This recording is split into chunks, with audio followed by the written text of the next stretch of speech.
Olá, sou a professora Dayana e estarei fazendo uma revisão de todo o conteúdo do quarto bimestre.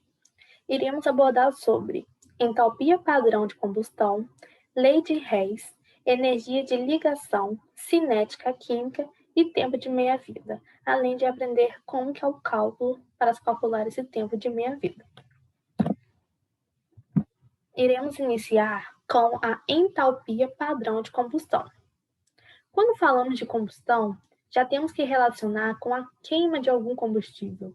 Já a entalpia está ligada com a energia. Temos um exemplo aqui nessa imagem: a queima de madeira. Quando a gente queima madeira, é liberado calor e esse calor acaba transferindo energia para as áreas vizinhas a ela. Essa queima, ela se trata de uma combustão e essa energia liberada é referente à entalpia. E vale lembrar que para ter queima é necessário o oxigênio, mais conhecido como O2. Sem o oxigênio não tem como ter queima nenhuma. Sendo assim, trouxe dois exemplos de reação de combustão, uma completa e outra incompleta. A primeira, a queima completa de substâncias que contêm apenas carbono, como grafita, carbono e hidrogênio, como os hidrocarbonetos, ou carbono, hidrogênio e oxigênio, que são como os álcoois, e os carboidratos, formam apenas gás carbônico, que é o CO2, e água, que é o H2O, como nós conhecemos. O primeiro exemplo, da letra A, eu trouxe a combustão completa do metano. O metano ele seria o CH4. Então, nessa reação, conseguimos observar que o CH4 está reagindo com duas moléculas de O2, que é o oxigênio, e eles estão produzindo o CO2, que é o gás carbônico, mais 2H2O, que seriam duas moléculas de água. Para ter essa formação, o ΔH de combustão foi igual a menos 890,4 kJ por mol. Agora vamos para a queima incompleta, que é em que ela vai formar monóxido de carbono, que é o CO, ou um carbono alimentar. Por exemplo, combustões incompletas do metano, como conhecemos na anterior, é o CH4. O CH4 está reagindo com 3,5 de O2, que é o oxigênio, e está produzindo CO, que é o monóxido de carbono, mais duas moléculas de água. Então, ΔH, né, para que essa reação ocorresse, foram gastos menos 520 kJ por mol. A partir da energia da combustão, movimentamos nossos veículos a gasolina, a gás, a óleo diesel ou a álcool e também nos cozinhamos alimentos no fogão. Agora iremos falar sobre a lei de Hess. Embora o conhecimento de valores de ΔH seja importante, há reações difíceis de realizar na prática. Há vários motivos para essa dificuldade. Algumas são explosivas, que a gente acha bem legal, mas não tem condições de a gente fazer esse cálculo de ΔH. Outras muito lentas, na qual demoraria um bom tempo, também seria inviável esse cálculo, devido ao longo prazo. E também há aquelas que apresentam rendimento muito baixo ou que formam outros produtos além dos desejados. O que seria isso, né? São outras reações indesejáveis que acabam ocorrendo simultaneamente. Sendo assim, temos o quê? A lei de Hess. O que seria ela? Ela permite fazer uma previsão no ΔH de uma reação sem realizá-la, desde que se dispõe de alguns outros valores adequados de ΔH. Porque existe já uma tabela pronta, específica, de algum elemento com seu ΔH, que já foram realizados. Então, é como se esse ΔH fosse padrão. Vamos ver nesse exemplo abaixo. E, basicamente, o que? A lei de Hess, ela se resume na soma das reações, dessas duas, que eu vou tratar com vocês agora, a qual, no final, a gente vai obter uma reação global, que seria a soma das duas, obtendo uma geralzona e um ΔH geral. Vamos no exemplo. A combustão do carbono grafite, formando dióxido de carbono, e a combustão do monóxido de carbono, também formando dióxido de carbono, são reações relativamente fáceis de realizar e cujo ΔH ele pode ser determinado com relativa facilidade. Veja esses valores. Em cima nós temos a primeira reação, que é a do carbono-grafite, e embaixo nós temos a reação de combustão do monóxido de carbono. Ambos eles formam CO2, e temos também o ΔH, né, a variação de energia do primeiro, que foi gasto menos 393,5 kJ, e embaixo que foram gastos menos 283,0 kJ. Agora, vamos somar a equação de combustão completa do grafite formando CO2 com essa última equação. Observando que os valores iguais a gente corta, e ali foi 1 O2 inteiro por meio O2, então sobrou meio O2 só. Depois a gente soma essa equação novamente, que ficaria o C do grafite mais meio O2, produzindo o CO em gás. Aí, o que a gente faz, né, com a variação de energia? A gente calcula também da mesma forma. Menos 393,5 mais 283,0, dando igual a menos 110,5 kJ. Então, sendo assim, o que Hess concluiu, né? De acordo com ele, a variação de entalpia de uma reação é igual à soma das variações de entalpia das etapas em que essa reação pode ser desmembrada, mesmo que esse desmembramento seja apenas teórico, que é, no caso, essa questão. Ele não foi colocado em prática, a gente pegou valores que já tinham obtidos para poder calcular o que a gente queria descobrir, valores já prontos. Agora iremos entrar na energia de ligação. Denomina-se energia de ligação a variação de entalpia da reação em que um mol de ligações é quebrado, estando os reagentes e produtos dessa quebra no estado gasoso. Nessa tabela temos alguns exemplos de H2. Para quebrar a ligação de H com H é gasto 436 kJ de energia. Já é um valor padrão calculado, como outros exemplos do O2, que é gasto 157 kJ, ligação dupla entre o O2, que também demanda bastante energia, e do outro lado também temos a ligação de carbono com hidrogênio, com ele mesmo, seja ligação simples e duplos, e ao lado a gente tem a variação de energia gasta para quebrar essa ligação. Eu peguei essa tabela no livro de vocês, tem lá outros exemplos. E aqui embaixo, a quebra de uma ligação química é um processo endotérmico. A formação de uma ligação química é um processo exotérmico. Agora, para você lembrar quem é endotérmico ou exotérmico, sobre quem absorve calor ou libera calor, eu aprendi de uma forma na faculdade. Vamos relacionar exotérmico com ex, que queremos livrar. Sendo assim, liberamos calor. E endotérmico como se fosse para dentro. Então, absorvemos calor, resultando em exotérmico libera calor e endotérmico absorve calor. Agora nós iremos entrar com a cinética química. O que seria isso? É o ramo da química que estuda a velocidade das reações químicas e os fatores que a influenciam.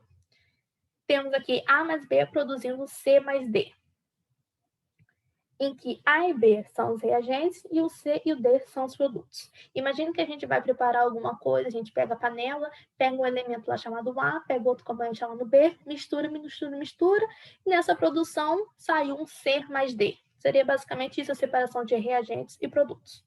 Agora, um outro fator. Rapidez ou velocidade de uma reação e é uma grandeza que indica como as quantidades de reagentes e produtos dessa reação variam com o passar do tempo. Então, tem a seguinte fórmula para a gente calcular isso.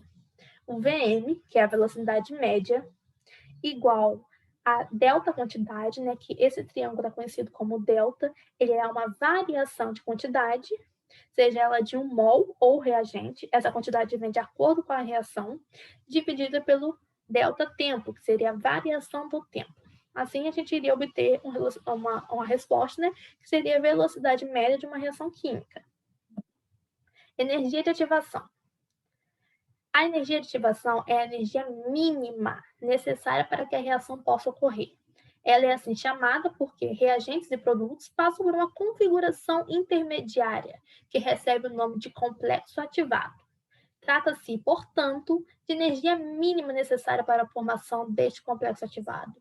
Então, é basicamente aquele meio ali do reagente para o produto. Esse intervalo, essa energia para virar produto, né, se chama complexo ativo, esse alto pico aqui. Fatores que influenciam na velocidade, quais seriam eles? Concentração dos reagentes, superfície de contato, pressão, temperatura e, por último, catalisador. Agora eu irei falar sobre cada um deles. Vamos primeiro para a concentração dos reagentes. Quanto maior a concentração dos reagentes, maior será a velocidade da reação. Então, para que aconteça uma reação entre duas ou mais substâncias, é necessário que as moléculas se choquem, de modo que haja quebra das ligações com consequente formação de outras novas, como na foto abaixo. Praticamente isso aqui, ó. As moléculas se colidem com maior frequência se aumentarmos o número de moléculas de reagentes. Superfície de contato. O aumento da superfície de contato aumenta a velocidade da reação. Pelos dois exemplos comuns, que seriam eles. Quando dissolvemos um comprimido efervescente triturado em água, a reação é mais rápida em relação a quando está inteiro. Aqui, então, essa reação com pozinho, em pó, né? Ela é bem mais rápida, a sua reação bem mais rápida do que o inteiro. Nós temos exemplo em casa, né? Quando a gente toma vitamina C. Por que isso ocorre? Pois ele em pó aumenta a superfície que entrará em contato com a água. Então, é uma forma de influenciar a velocidade. Outra forma é a pressão. Quando se aumenta a pressão de um sistema gasoso, aumenta-se a velocidade da reação, pois, com a diminuição do volume, favorece as colisões entre as moléculas. Aqui. Um aumento na pressão do P1 para P2 reduziu o volume V1 para metade, acelerando assim a reação devido à aproximação das moléculas. Então, basicamente, pela figura, a gente consegue observar que quanto menor o espaço, maior a agitação das moléculas. Próximo tópico, temperatura. Quando se aumenta a temperatura de um sistema, ocorre também um aumento na velocidade da reação, aumentando a energia cinética das moléculas. Sabemos que a energia cinética é a energia do movimento. Então, temos como exemplo a água no fogo. Ela aumenta a energia cinética, e no segundo tópico, né, quando a gente quer aumentar o fogo para poder a água ferver mais rápido. Essa também é uma forma da gente influenciar na velocidade. E o último tópico, não menos importante, é o catalisador. Os catalisadores são substâncias que aceleram o mecanismo sem sofrer alteração permanentemente. Isto é, durante a reação, eles não são consumidos. Os catalisadores, eles permitem que a reação tome um caminho alternativo, ou seja, um atalho, que exige menor energia de ativação, fazendo com que a reação se processe mais rapidamente. O catalisador, ele apenas acelera a reação, ele não altera o seu rendimento e nem altera, né, a produção da mesma quantidade de produto. Então, ele é só uma forma de influenciar na velocidade, né? Deixando ela mais rápida, como se fosse pegando mesmo um atalho. Ele não influencia em outros fatores a não ser esse. Agora, o tempo de meia-vida. O tempo de meia-vida, ele é conhecido como período de semidesintegração, sendo o tempo necessário para que a metade do número de átomos do isótopo radioativo presente em uma amostra se desintegre-se. E aqui, como temos no gráfico abaixo, mostrando o que seria essa desintegração. Seria um decaimento do átomo. Ó, nesse gráfico, ele está aí dividido pela atividade e o tempo em anos, mas eu vou explicar de forma melhor como que seria essa desintegração. A desintegração, ela não está relacionada com a extinção do átomo, ou seja, o átomo ele não deixa de existir. Na verdade, o que ocorre é o decaimento que o átomo sofre, que é como no gráfico está aí, um exemplo de um decaimento do átomo.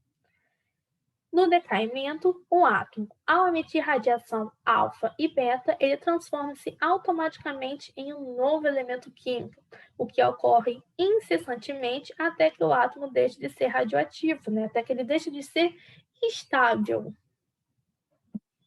E agora, como que a gente calcula esse tempo de meia-vida? Através de fórmulas. Vamos lá. O período de meia-vida é representado por P.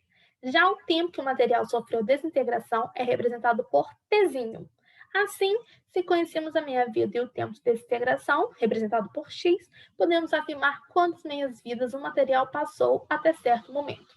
Isso é feito por intermédio da relação abaixo, Tzinho igual a X vezes P. Com esse conhecimento, podemos ainda determinar o número de átomos que resta após o período de meia-vida a partir da expressão N igual a N0, que é a mesma coisa que N inicial, dividido por 2 elevado a x. Esse N seria o número de átomos radioativos que restam na amostra. Esse N0 seria o número de átomos radioativos que havia na amostra. E esse x que está elevado a 2 seria o número de meia-vias que se passaram. Esse cálculo nós também podemos associar com porcentagem, massa, fração. Como? Porcentagem, PR é igual a P inicial dividido por 2 elevado a x. A massa, representada por M, é igual a massa inicial dividido por 2 elevado a x. E a fração, representada por F, é igual a N inicial dividido por 2 elevado a x. Então, o resumo desse trimestre se encerra por aqui. Eu espero que vocês tenham compreendido, entendido e gostado. Qualquer dúvida, eu estarei à disposição, tanto para ajudar a resolver questões, quanto explicar o conteúdo. Obrigado e até a próxima.